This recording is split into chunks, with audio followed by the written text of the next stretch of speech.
I ended up back at the same store over the weekend trying on even more dresses. Scary, can you turn on number 3 there? Hello. There it is. Sometimes it takes me a while to get my organ to work, if you know what I'm saying. All right, all rise.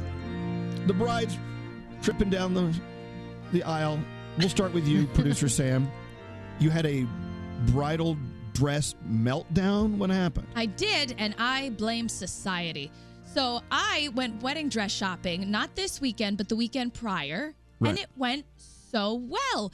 But unlike most women who shop for their wedding gowns, when I walked in and they were like, hey, sweetie, what do you want? What inspo pictures do you have? What are we looking for? I'm like, I'm a lover of fashion. I'm a lover of self-expression. I love too much. I don't know. So let's figure this out together. So she was so good at her job that she ended up only putting 7 wedding dresses on me before I walked out with my dress. Okay. And then I started talking to friends and family members and fiance William about it, and everyone was so shocked. Like, wow, it only took 7? There's like dozens of styles. No, that means you didn't even try them all on. Oh, Come no. on. It took me 3, so I don't know what they're talking about. All right, so they planted doubt in your head about your selection. So much doubt. And then William was the final nail in the coffin when he goes, it's kind of like you're about to marry your high school sweetheart and you're looking at him wondering if there was more out there. I was like, that's it. God, no. But I pictured marrying my high school sweetheart. Forget it. It was a whole problem. This turned into something it shouldn't have turned into, and you were to blame by allowing people to seep into your head and screw you up over this. I am but Does human. anyone agree? I agree 100%. 100%. Sam, when you put that dress on, you just know that this is the one, and you feel it. You just know, and you did. I felt If it was the first one, who cares? If it's the first one and it makes you feel the way you want to feel, then who cares? Yeah. It stops and they don't have to wear it. Screw them. This is the problem with wedding planning, all right? Luckily, we lucked out. We lucked out because we were just easy to please, and we had a great person planning it, and it was like, okay, yes, no, yes, and we're done. So when I hear stories like this, I'm like, oh, no. Everyone has an opinion. It's so hard to shut them all up. Well, no. No, you don't have to shut them up. Just don't listen to their opinion. Don't add any. Don't give their opinion any weight. Just say, okay, great, thanks. Right. Yeah, Bye. thank you for your input. Bye. It didn't work this time. I ended up back at the same store over the weekend trying on even more dresses. All right. Well, drive yourself nuts then. I said yes still. I'm done. I am done. Say So if you yes would have told to that them dress. this was the 100th dress I tried on and I finally found it, then they would have been happy. But it's the same dress. Right. Yeah. It's the same dress. So who cares? All that matters is what you like. Now, Gandhi. Yes. This has got to be something sort of similar. With 50 people trying to plan one sister's wedding, I've got to see that. That's got to be a headache and a half.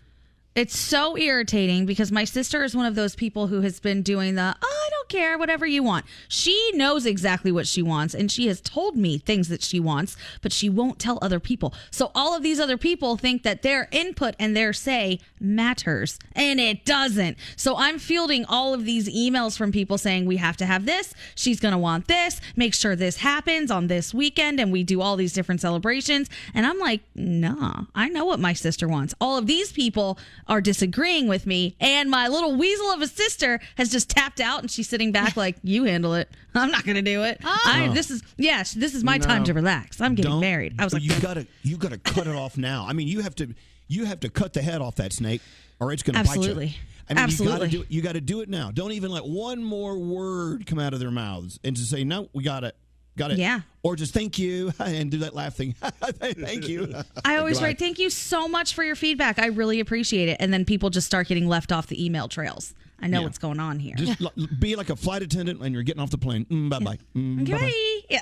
It's so much. Yeah.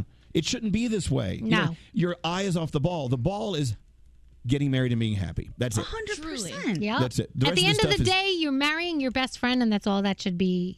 That should be the most important thing, honestly. Right. Well, but if you let them creep in there, Samantha, they're going to win. I'm working on it, Elvis. It's not easy. Let's go to a guy who's never going to get married. Scary. What do you think? Well, It's just an observation, but couldn't it be that the psychology behind the people who impart their opinion is because they're projecting and they're thinking about the wedding that they never had, or if they could do it all over again? Matter. It doesn't matter. Oh, I'm not saying it's right. It doesn't matter what the psychology is behind it. Just don't do it. Yeah. Just Right, don't listen, do it. Hey, don't listen to it. I've got Kristen. I think she's on line 20. Can you talk some sense into... Oh, hi, Kristen. Talk some sense into producer Sam, please. Go ahead. Sam, you're perfect. I tried on 2 dresses. I picked the first dress that I tried on, but I took a couple of things from the second dress to add to the first dress. Oh, my and God. I can done. mix and match? I have to go back. It's like you're like the Dr. Frankenstein of wedding dresses. Yeah, I'll tell you, though, the designer, I got it from Kleinfeld, so they had to call Jonathan Helm, who was my dressmaker, to make sure it was okay that I took something from the second dress to put onto the first dress. At least we got it. Yeah. We got it all signed up on. There's so many people who are shoppers and some aren't. I'm the kind of guy who can just go and go this goodbye. Yeah. And everyone's like, well, aren't you going to look around? No, got it, done. But you got to. I know you want to do what's best. It's good to look around if you want, but don't let people seep into your head, Sam. You deserve better than that. I have half a Jewish family and half Italian family. Oh, gosh, so honestly, forget it. It's just nonstop. You're doomed then. Both sides. Half and half, forget it. No, she's fine. She's fine. Anyway, keep us informed. And Gandhi, you got to seriously cut the head off that snake. I'm telling you, I'm going to bring the hammer of Thor. They're all going to hate me. This is going to be great. Hammer of Thor. Yeah. Can we talk about your wedding? Oh, Gandhi has a hammer. Something like that.